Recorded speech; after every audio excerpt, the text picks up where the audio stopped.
আসসালামু আলাইকুম। আল্লাহর সৃষ্টি সত্যি অনেক সুন্দর। ফুল আমার অনেক পছন্দ। তার জন্য আমি একটা টমেটো কেটেছি। ওইটা তো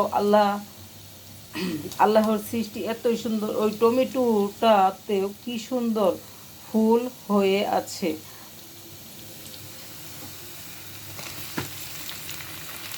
টমেটো আর ফুলকপি,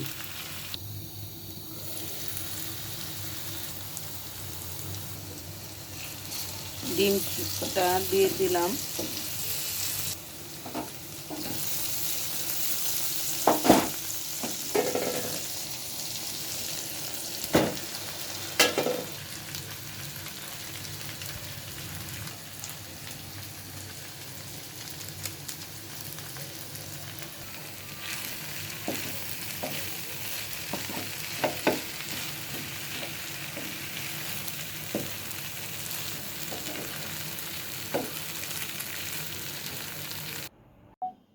হয়ে গেল আমার সন্ধ্যার নাস্তা। আল্লাহ হাফেজ।